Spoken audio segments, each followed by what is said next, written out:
Hello, magandang hapon sa inyong lahat at ngayon na nga ay mapapanood natin ang mga matitinding makakalaban ni Carl Edruilo sa World Junior Gymnastics Championship 2025 at narito nga ang USA na nakikita niyo sa screen. Sa left, sa right si Carl Edruilo at narito din ang mga taga-China na sadyang magaling sa pommel horse. Magaling itong China na to at meron ding mga taga-Brazil na mga magagaling din at from USA. So, ang mga ilalagay natin sa video nito, ito, taga-USA ito, mga ilalagay natin dito ay yung mga tumatak sa podium training. Pinakikilala ko sa inyo si Danila Laken ng United States of America. Pinanganak siya noong June 28, 2007. Sorry for my diction. Siyempre, men's artistic gymnastics ang kanyang level. Taga Sarasota, Florida, USA siya. Ang club niya ay Evo Gymnastics. Ang kanyang specialized or specialty apparatus is bars, parallel bar, vault, and floor. So, matindi siya makakalaban ni Carl Edruilo. So, sample results sa 2025 US National Gymnastics Championship, nakakuha siya ng development team placement sa men's senior division. So, makikita natin na magandang talaga at may future si Danila Laken ng Estados Unidos na ito nakikita. On the screen, we have Carl Edruilo, yung kanyang Vault 1 and Vault 2. Makikita nyo naman, pero medyo may mga counting leg separation dito si Carl Edruilo sa kanyang Sukahara twisting. I think this is a 2.5 twisting. So, gumawa siya ng Sukahara at Yuchenko. So, on the screen, we have Long Hocheng and Zheng Chao of the People's Republic of China. They are both specializing in pommel horse. Makita nyo naman, medyo mataas talaga yung kanilang level sa kanilang twisting and sa flares ng dalawa. Maganda ang flares, malinis, and actually si Carl Edruilo malakas din siya sa pommel horse. Pero itong China is malaking challenge kay Carl Edruilo to do his best. And to be actually the best naman si Carl, but it's just the consistency. He needs to do it more. Kasi itong mga Chinese na ito, makikita nyo, ang consistent talaga sila sa pommel horse. Batang-bata pa sila. Itong dalaw. Kilalanin si Reyher Camilo Vera Carrascal, ang rising junior gymnast ng Colombia. Isang atleta na nagsisimula pa lang, pero ang determinasyon ay pang world class na. So dati, meron tayong Angel Barajas, so kayo naman, Camilo Vera na. Kilala si Camilo Vera, ang kanyang power tumbling at explosive floor routines, dala ang typical na South American flares, mabilis, mapagsik at puno ng puso.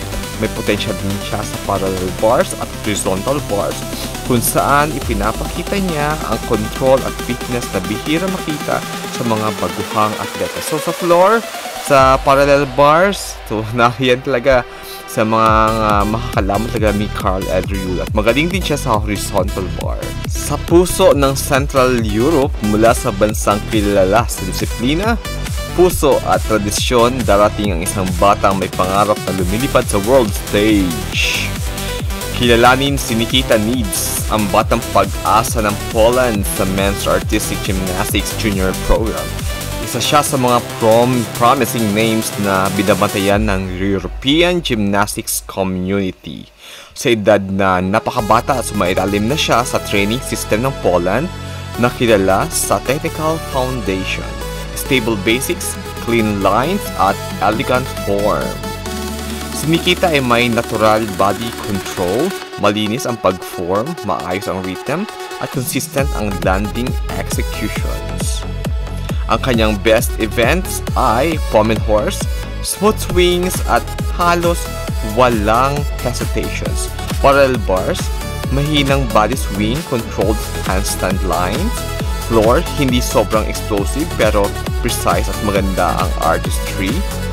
Ito ang trademark Polish gymnastic, technical, refined at discipline. Matapos ang ilang lokal and national junior tournaments, sa Poland, naging bahagi isinikita sa grupo ng mga kabataang atleta na pinapadala para sa international exposure.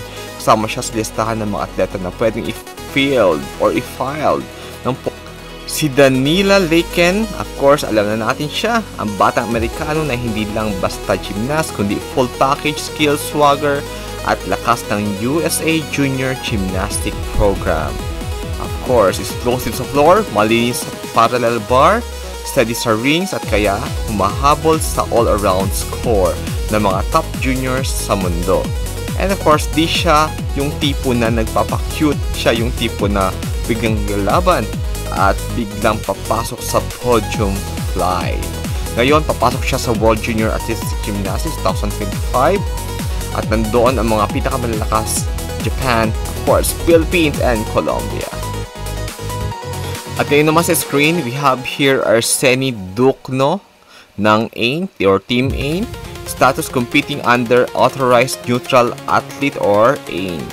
Recent achievement: at the Strongest Athletes Cup in Moscow junior category, he reportedly won 5 gold medals, including individual all-around. Wow! Malakas sa kalaban ni Carl Eldrew, and 2 silvers. Apparatus, of course. And apparatus strengths are reported floor exercises, both working to improve in rings, parallel bars, horizontal bars. So matindi mga kalaban talaga ni Carl Eldrew sa floor and sa vault. See? Taga-A na to. Ang kanyang pangalan, tatandaan, Arseny Duco. Of course, hopes to compete at the 2028 Olympics in Los Angeles. Sa lupain ng samba, ritmo, lakas at apoy, narito ang bagong henerasyon ng batang mandirigma, Team Brazil, ready to shake the world stage. Sa men's artistic gymnastics junior division, Brazil brings power, athleticism, and fearless energy. Hindi man sila lagi nasa spotlight tulad ng Japan, China o USA, pero tandaan mo to, kapag Brazil pumasok, hindi sila nagbibiro. Sa mag, strength nila is floor. Explosive sila sa floor, tumblings, high amplitude. Sa vault, malakas din ang Team Brazil. Aggressive run-up, strong block. Sa high bars, dynamic releases na may Latin flares. Parallel bars, malakas din ang mga taga-Brazil na team. And malinis ang ritmo, steady and hold. Sinama rin natin dito yung wag ng Team Brazil. And of course, ang Brazilian juniors kilala sa wild power sa floor, mga salto na parang kidlat, landing sa parang nagmamarka sa lupa. Sa vault, walang atrasan, full halves twist. Dinadala nila ang intensity na hindi tinatablahan ng pressure. Hindi sila takot lumaban, hindi sila takot sumabog.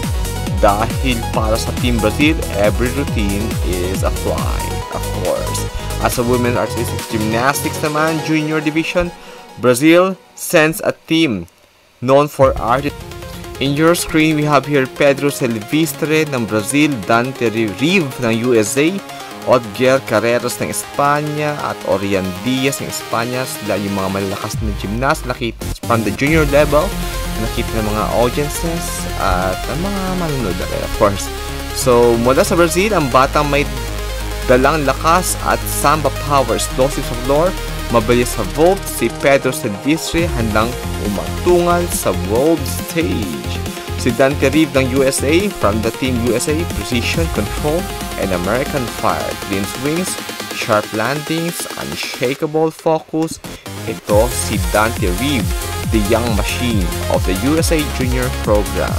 From Spain, we have there Otger Carreras, España's rising star, elegant form, powerful technique, may artistry, may rhythm, may tapang, strength. Si Otger Carreras, the Spanish technician with world-class ambition, of course.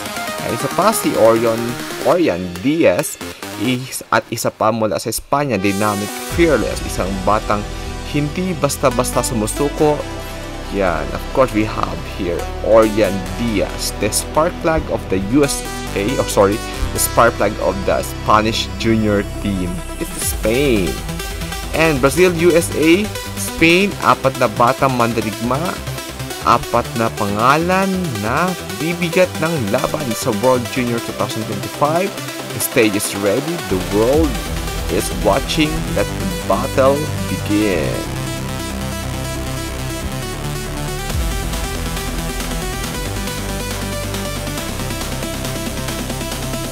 Ang inyo nakikita sa screen ay ang Team Belgium mula sa maliit na bansa pero may big energy.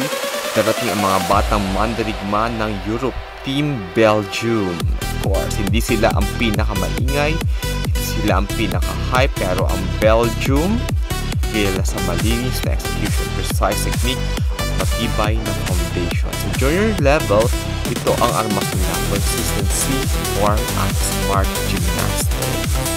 Sa pommel horse, steady at tibay, parang na walang sabit, parallel bars, smart finesse, controlled elegant, walang solid swing.